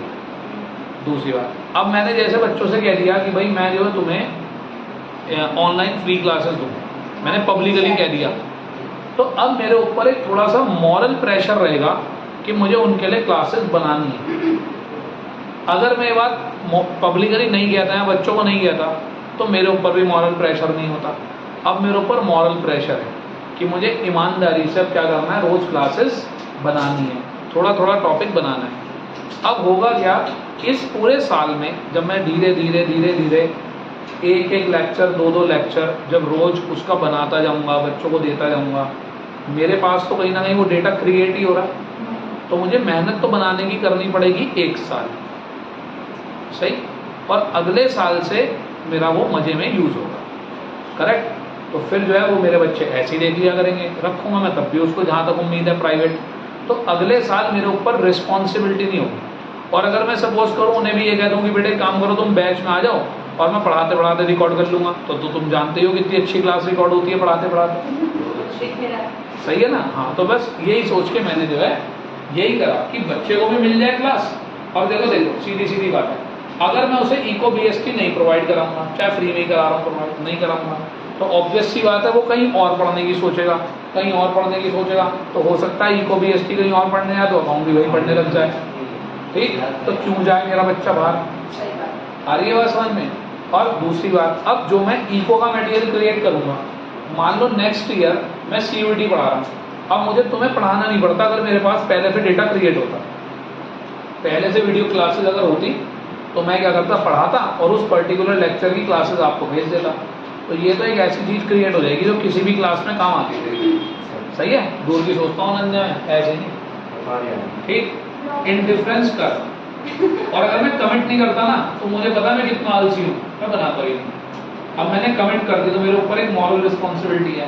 अब 1-2 बच्चे हैं 11th क्लास के बैच में, वो मुझसे आगे 3 दिन से पूछ रहे हैं भैया वो इको की क्लास कब दोगे, भैया BST की क्लास कब दोगे। तो मेरे ऊपर एक मॉरल रिस्पॉन्सिबिलिटी आ गई कि हाँ भैया तुमने पढ़ाना तो ठीक है, उनकी जिम्मेदारी ली, ठीक। चलो जी आओ, इंडिफरेंस कर। भाई अब मैं नया टॉपिक शुरू कर रहा हूँ, अब थोड़ा जागना पड़ेगा आपको, सबको जागना पड़ेगा थोड़ा थोड़ा, जागते हैं सब। चलो 2 मिनट का ब्रेक।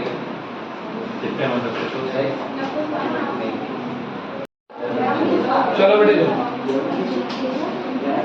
आप जरा सुनना जी, शांत शांत शांत, तो दीदी सुन रहे। इंडिफरेंस कर्व क्या है बेटे, पहले इसे समझो। X एक्सिस, Y एक्सिस, चुपचाप से मेरी बात सुनो, बोलना नहीं कोई। दीदी हार्ड बात में करेंगे। Indifference curve is a diagrammatic presentation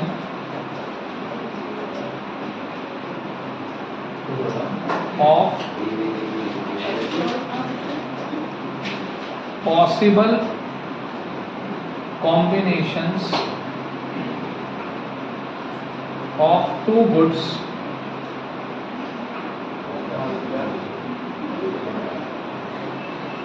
which an economy can produce with available resources and technology. Oh, sorry.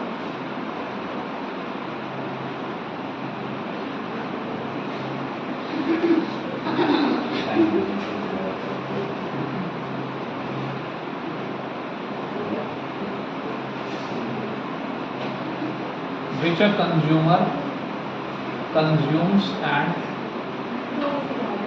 get equal satisfaction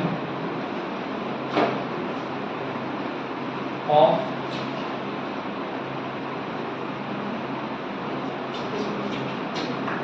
combinations. बेटे जरा समझना बात ध्यान से। Although इसकी प्रैक्टिकल रेलेवेंस कुछ खास नहीं है, लेकिन सिलेबस में है तो पढ़ना है, और एक ही छोटा सा क्वेश्चन पढ़ाना है मुझे, इसलिए मुझे बताना पड़ रहा है। 1-2 MCQ बनता है बस इसके ऊपर, आराम से मेरी बात सुनें। इंडिफरेंस कर्व क्या है?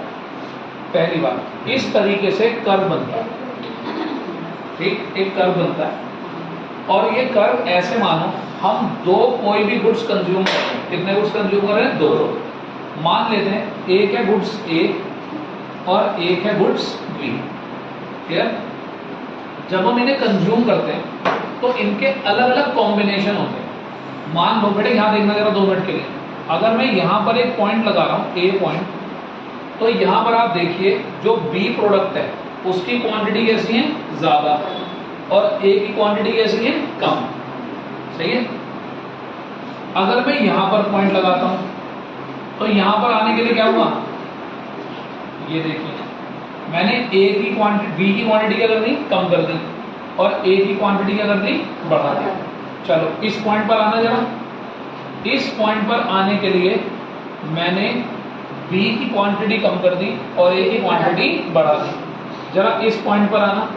इस पॉइंट पर आने के लिए मैंने बी को और घटा दिया और ए को और बढ़ा दिया।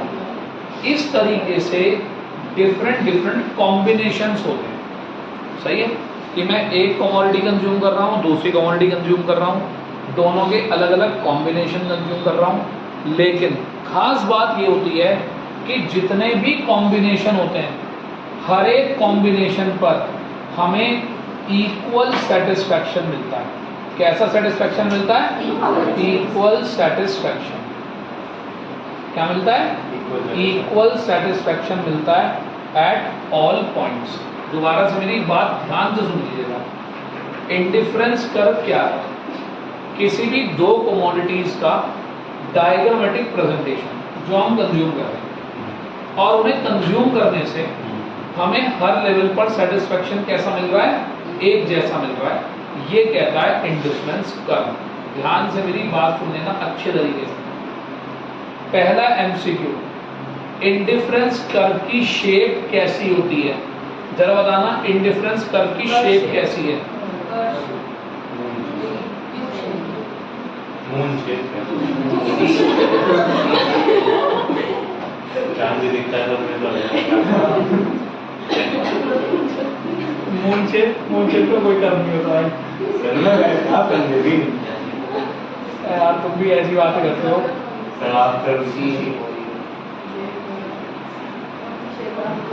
मैं जरूर की तो बातें नहीं कर रहा था, मैं तो वैसे कर रहा था।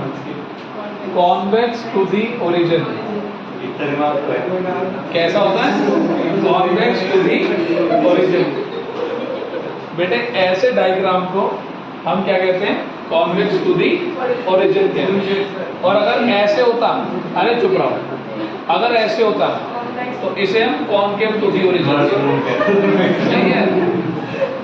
तो पहली बात भैया, पहला एमसीक्यू यहाँ पर है। इंडिफरेंस कर्व की शेप क्या होती है? Convex to the origin. सही है। दूसरा MCQ, convex to the origin क्यों होती है?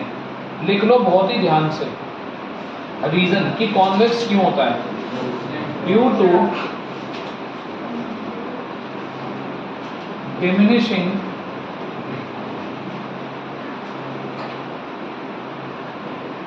Marginal rate of substitution. ये जरूर आएंगे पेपर में, और इसे एक साथ लिखा जाता है MRSXY।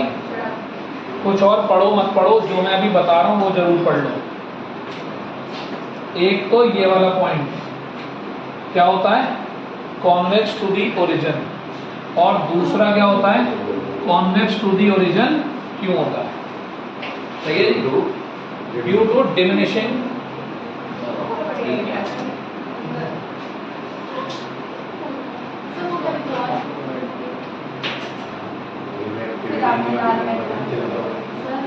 जी बेटा।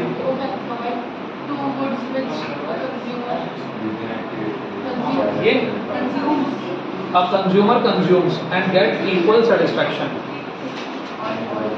on all combinations. भेज दूंगा यार, भेज दूंगा। चलता नहीं है ना, ये तो इम्पोर्टेंट चीज़ है मेरे पास।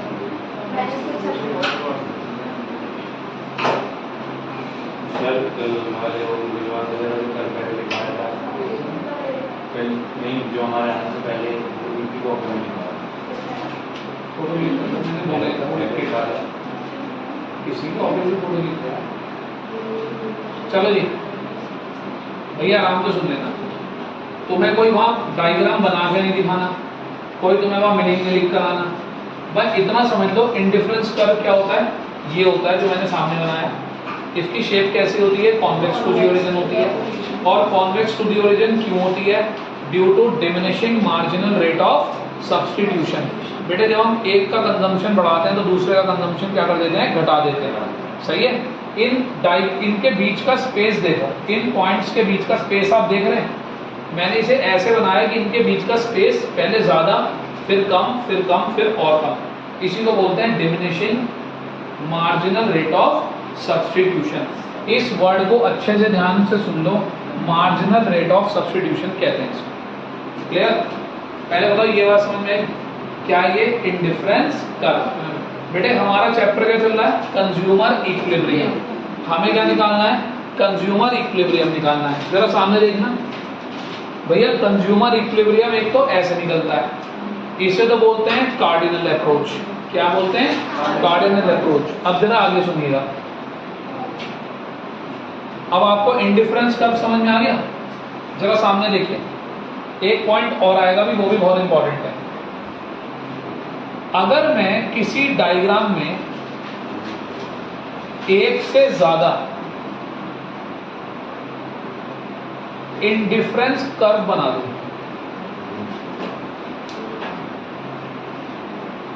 इसे बोल दूं IC1, IC2, IC3, पेपर में आ गया बना हुआ, यहां खाली लैंग्वेज भी लिखी हुई आ गई कि there are 3 indifference curve which curve will give maximum satisfaction. ठीक, इनमें से कौन सा कर्व जो है वो मैक्सिमम सेटिस्फैक्शन देगा। ठीक, 2 मिनट लूंगा, 2 मिनट में आपको बात समझ में आ जाएगी। करेक्ट? अब जरा समझना, इनमें से ज्यादा सेटिस्फैक्शन कौन सा कर्व देगा। बेटे सब सामने देखो, याद हो जाएगा अभी की अभी। मैंने ऐसे करके एक लाइन ड्रॉ कर दी यहां पर सीधी। मान लो इधर लिखा है एप्पल और इधर लिखा है मैंगो, सही है। अब जो ये वाला पॉइंट है, एक मिनट के लिए सामने देखना, जो ये वाला पॉइंट है, ये ए पॉइंट, क्या पॉइंट है, ए। मान लेते हैं यहां पर 10 क्वांटिटी है मैंगो की, और अगर मैं यहां से एक नीचे लाइन ड्रॉ करूं तो मान लेते हैं 2 क्वांटिटी किसकी है, एप्पल की। यानी कि ए कॉम्बिनेशन पर आपको 10 तो मिल रहे हैं मैंगो और 2 मिल रहे हैं एप्पल, सही है। बोलो हाँ या ना। अब आ जाओ अगले वाले कर्व पे, ये अगला कर्व, ये है बी कॉम्बिनेशन। बी कॉम्बिनेशन भैया, बी कॉम्बिनेशन में मैंगो तो 10 ही मिल रहे हैं, लेकिन एप्पल पहले से तो ज्यादा ही मिल रहे होंगे। आप देख सकते हैं 2 से आगे जा रहा है। मान लेते हैं 2 मिनट के लिए 4, तो कितने मिल रहे हैं, 4 एप्पल मिल रहे हैं। तीसरे कॉम्बिनेशन पर आते हैं, इसे मान लेते हैं सी। भैया सी वाले पॉइंट पर मैंगो तो 10 ही मिल रहे हैं, लेकिन एप्पल जो है पहले से ज्यादा मिल रहे हैं, मान लेते हैं 6 मिल रहे हैं। तो 10 मैंगो और 6 एप्पल, करेक्ट। अब एक बात बताओ, सिंपल बात है, हमें तीनों में से सबसे ज्यादा क्वांटिटी कहां पर मिल रही है, हमें सबसे ज्यादा क्वांटिटी मिल रही है यहां पर, करेक्ट। हाँ, यानी कि अगर मैं तुम में से किसी को बोलूं तुम इन तीनों में से कौन सा कॉम्बिनेशन ऑप्ट करना चाहोगे, चाहे तुम्हें इसका कुछ करना हो या ना करना हो, तुम कहोगे भैया हम तो यही वाला ऑप्शन ऑप्ट करेंगे। और इसे एक नाम दिया जाता है मोनोटोनिक प्रेफरेंस। क्या नाम दिया जाता है, मोनोटोनिक प्रेफरेंस। यानी कि बेटे अधिकतर ऐसा होता है, लोग अपनी रिक्वायरमेंट देख के कम और क्वांटिटी देखकर चीजें ज्यादा ले लेते हैं। आगे बात समझे, यानी कि अगर मैं आपको ऑप्शन दे दूं कि भाई इनमें से क्या लेना है, आप कहोगे देखो हर एक में 10 मैंगो तो है ही है, अब डिसीजन किसके बेस पे लेना है, एप्पल के बेस पर। तो भाई जिसमें ज्यादा एप्पल आ रहा है वही लो। समझ में आती है बात? और डाउट यहाँ तक, इसको क्या नाम देते हैं, मोनोटोनिक प्रेफरेंस। इसका मतलब जो कर्व जितना हाई होगा उस पर सेटिस्फेक्शन उतना ही ज्यादा होगा। पहली बात समझ में आ गई? पक्का, जो कर्व जितना ज्यादा उस पर उतना ज्यादा सेटिस्फेक्शन। क्लियर? अच्छा ये बताओ हमारा चैप्टर कौन सा चल रहा है, कंज्यूमर इक्विलिब्रियम। एक ये डायग्राम हो गया, एक आपको डायग्राम और सीखना है। इस डायग्राम का नाम है बजट लाइन। क्या नाम है, बजट लाइन। अभी यहां मैं 2-3 क्वेश्चन बताऊंगा बहुत इंपॉर्टेंट।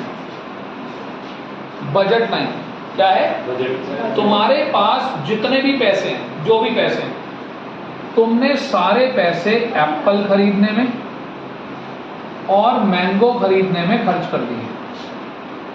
करेक्ट? तो सुनो मेरी बात, सामने देखो ध्यान से, तुम्हारे पास क्या है, पैसे, तुम्हारे पास हैं पैसे, और वो पैसे तुमने खर्च कर दिए एप्पल खरीदने में और मैंगो खरीदने में। अब सुनना बात ध्यान से, एक पॉइंट ये वाला, जरा यहां देखो, इस वाले पॉइंट पर क्या है कि भैया हमने अपने सारे पैसे किस पर खर्च कर दिए, एप्पल पर। अगर आप देखें इस पॉइंट पर एप्पल तो इतने हैं और मैंगो कितने, 0। मैंगो कितने, 0। और इस पॉइंट पर क्या है, मैंगो बहुत सारे हैं, मैंगो बहुत सारे हैं, लेकिन एप्पल कैसे हैं, 0। तो ये 2 एक्सट्रीम पॉइंट्स हैं कि अगर मैं अपने सारे पैसे एप्पल खरीदने में खर्च कर दूं, अगर मैं अपने सारे पैसे मैंगो खरीदने पर खर्च कर दूं। करेक्ट? अब बेटे आप एग्जांपल नाम अपनी तरफ से कमोडिटीज का कुछ भी ले लो, आराम से सुनना। इस कॉन्सेप्ट को बोला जाता है प्राइस लाइन। क्या बोलते हैं, प्राइस लाइन। इसको बोलते हैं इंडिफरेंस मैप। क्या बोलते हैं, इंडिफरेंस मैप। इसके लिए एक बड़ी फेमस मीनिंग बोली जाती है, family of indifference curve. Indifference curve की फैमिली को क्या बोलते हैं, इंडिफरेंस मैप, जिसमें एक से ज्यादा इंडिफरेंस कर्व होते हैं। पहले बताओ ये 2 बातें समझ में, इसे बोलते हैं इंडिफरेंस कर्व और इसे बोलते हैं प्राइस लाइन। मेरे पास इतने पैसे हैं और बाजार में ये अवेलेबल है, ये अवेलेबिलिटी है और ये मेरे पास पैसे हैं। अब बेटा आराम से एक बात समझना, जब भी आप कोई ऐसा डायग्राम बनाते हो, इन डायग्राम्स का जो स्लोप होता है, स्लोप, एक ये वर्ड आएगा स्लोप। अब इसका क्या मतलब होता है, ध्यान से सुन लेना बस। तो भाई यहीं से मिलने हैं आप लोगों को क्वेश्चन, इसको अच्छे से पकड़ लेना। स्लोप, एक वर्ड लिख रहा हूं यहां पर मैं, स्लोप। इसका स्लोप प्रेजेंट करता है प्राइस रेशो को। किसको प्रेजेंट करता है, प्राइस रेशो को प्रेजेंट करता है। इसका स्लोप किसको प्रेजेंट करता है, प्राइस रेशो को प्रेजेंट करता है। क्लियर? और जो इसका स्लोप है, इसका स्लोप प्रेजेंट करता है MRS XY को। किसको प्रेजेंट करता है, MRS XY को प्रेजेंट करता है। इसका स्लोप किसको प्रेजेंट करता है, प्राइस रेशो को, और इसका स्लोप किसको प्रेजेंट करता है, MRS XY को। अब जरा 2 मिनट के लिए इन दोनों डायग्राम्स को मिला दो।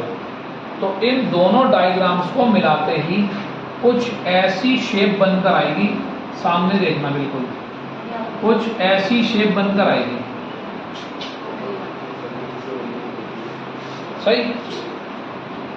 IC1, IC2, IC3, और बेटे ये जो पॉइंट है जिस पे IC क्या हो रहा है, टेंजेंट हो रहा है।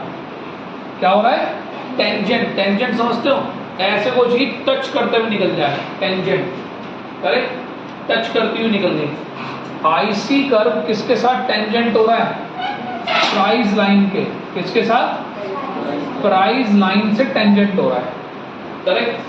अब ये बताओ IC किसको प्रेजेंट करता है, IC किसको प्रेजेंट करता है, IC प्रेजेंट करता है MRS XY को, और प्राइस लाइन किसको प्रेजेंट करती है, प्राइस रेशो को, जिस जगह पे जाकर ये दोनों बराबर हो जाएंगे वो कहलाता है हमारा कंज्यूमर इक्विलिब्रियम।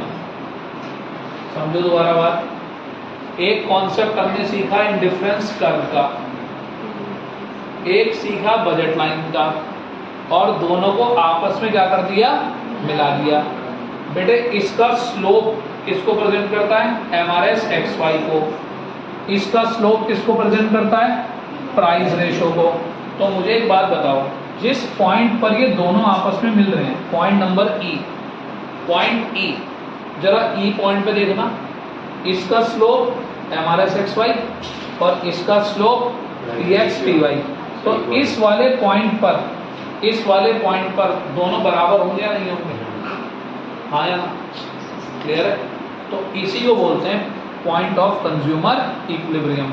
भैया काम करो, साधारण भाषा में इसका मतलब समझाना। ये जो डायग्राम बना है क्या है, मैंने कहा बेटा मेरी इनकम है 10,000 रुपये, क्या है, सेटिस्फैक्शन तो मुझे 1 लाख रुपए वाली चीज खरीद के मिलेगा, लेकिन 1 लाख मेरे पास है तो नहीं, मेरे पास है कितने, 10,000 रुपये।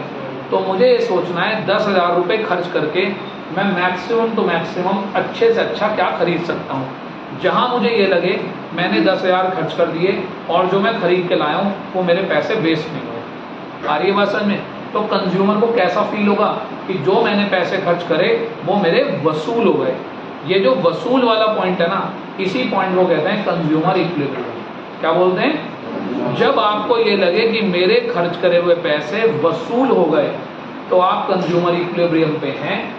अगर आपको लग रहा है नहीं, जैसे देखो आप कभी बाजार जाते हो, कोई सामान खरीद के लाते हो, एक तो मन में ये फीलिंग होती है मैंने सामने वाले को लूट लिया, एक मन में फीलिंग होती है उनने मेरा बेवकूफ़ बना दिया, होती है। तो भाई पहले वाले में जिसमें हमें लग रहा है हमने उसे लूट लिया, तो हमें लगता है हमने पैसे कम दिए और हमें उसका सेटिस्फेक्शन कैसा मिल रहा है, ज़्यादा, हमारे लिए इसका यूज़ ज़्यादा है। और दूसरे वाले केस में हमें लगता है यार ना, जितने में पैसे दिया है ना उतने की चीज़ नहीं है।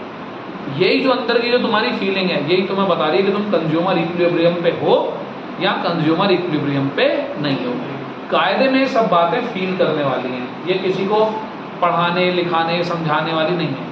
लेकिन भैया इकोनॉमिक्स से कॉन्सेप्ट है, पेपर में पूछा जाना है, तो ऑब्वियस सी बात है हमें पढ़ना पड़ेगा ही नहीं। यहाँ से क्वेश्चन मिलेगा आपको पेपर में लिखा हुआ दे देगा, which one of the following is the condition of consumer equilibrium as per the ordinal approach.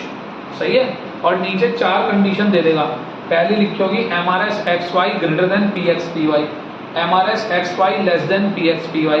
तीसरी लिखी होगी MRS XY equal to PX PY।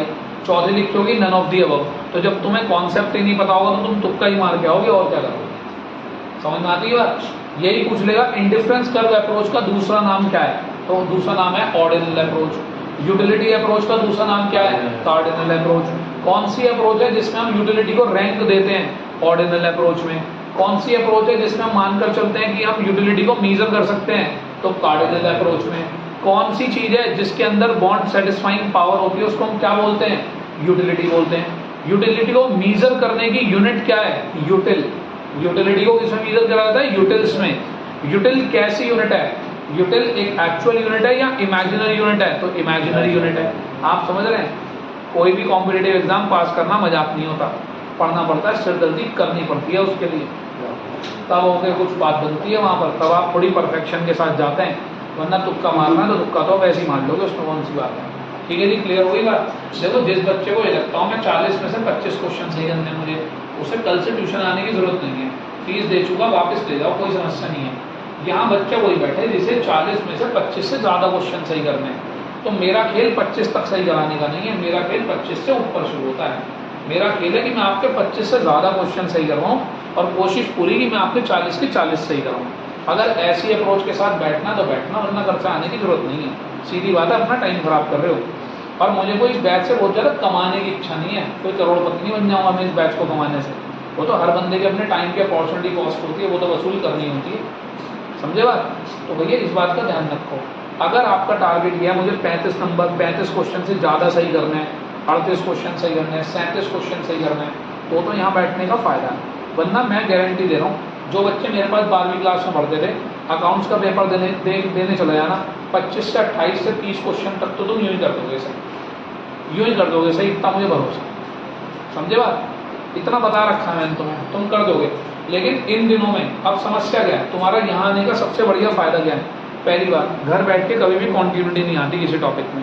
यहाँ कम से कम मैं तुम्हें धकेलता करूँगा आगे, चल वे चल, बढ़ता जा आगे चल, आ रही है वर्सन, एक क्वांटिटी बन जाती है।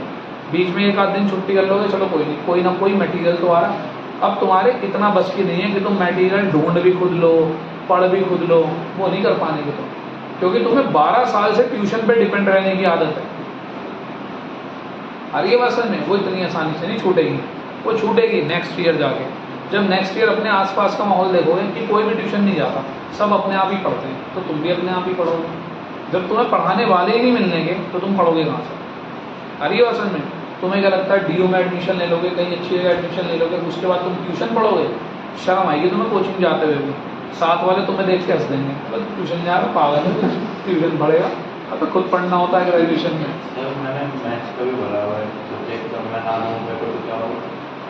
ये तो देने में क्या जा रहा है 800 मार्क्स काउंट तो बोल भाई, फिर तो जीरो ही आनी है ना, कहने का मतलब ये है ना। वैसे नेगेटिव में आ गई थी, नहीं नेगेटिव नहीं आने की, इतना गैर जरूरत हो गई यार। अरे उससे भी ज़्यादा नहीं नहीं ऐसा नहीं है, कुछ क्वेश्चन तो उसमें बहुत बेसिक आने हैं, कुछ क्वेश्चन तो उसमें बहुत बेसिक आएंगे जो तुम मैथ्स क्यों नहीं कर पाते, क्योंकि वहाँ मैथ्स सब्जेक्टिव होती है, वहाँ चीज़ें करके दिखानी भाई हो जाएगा। छोड़ भी दिया तो फर्क क्या पड़ेगा? कोई बात नहीं, जो कर कराएगा कराइए, पेपर मत छोड़िएगा। देखो ऐसा नई चीज़ें हैं, इनका ज़्यादा अंदाजा हमें भी नहीं है कि छोड़ने से क्या होगा, नहीं छोड़ने से क्या होगा। हाँ हमें कुछ हो जाए तो भैया आपने तो कहा नहीं था कि छोड़ने से कुछ हुआ, फिर बहुत कुछ हो गया, सही ओवरऑल रैंक घट जाए, कोई कॉलेज एब्सेंट को कंसिडर न कर रहा हो, बताओ क्या करोगे? क्योंकि जब चीज़ें नई होती है ना, तो उनके बारे में किसी को भी ज़्यादा पता नहीं होता, तो जिसके साथ प्रैक्टिकल डिफिकल्टी आती है तब पता चलता है कि अच्छा ये होना था इसमें। आ रही है बस हाँ, अगर फॉर्म वैलिड हुई ना मेरे कहते हैं, हो रहा है आपकी हो रहा है, अब नहीं हो रहा होगा, 11 तारीख तक ही था। चलो जी बेटे, बात आई आदत की समझ में, आया ना? यहाँ तक की बात क्लियर है? अगला चैप्टर आपका आता है डिमांड का। सुनो जी, अगला चैप्टर है आपका डिमांड। इसके MCQ भी करा रहा था, इसके जो भी पढ़ा है। अच्छा पढ़ोगे कब फिर? हैं? पढ़ोगे कब? नहीं कर रहा। हाँ जी भैया जरा शांति से सुनो। अब बचे हमारे 2 चैप्टर, एक बचा डिमांड और एक बचा हमारा इलास्टिसिटी ऑफ डिमांड। क्लियर? ईमानदारी से हो जाओ, आज पढ़ने का मूड है, कल पढ़ोगे। मैं भी पता नहीं कैसे कैसे क्वेश्चन दे रहा हूं। मतलब जिसका जवाब इंसान को खुद पता हो, आदमी ऐसे सवाल चलो ठीक है, क्योंकि एक्सटेंड हो जाएगा थोड़ा सा। ठीक है जी, यही ले लो भैया। ये बताइए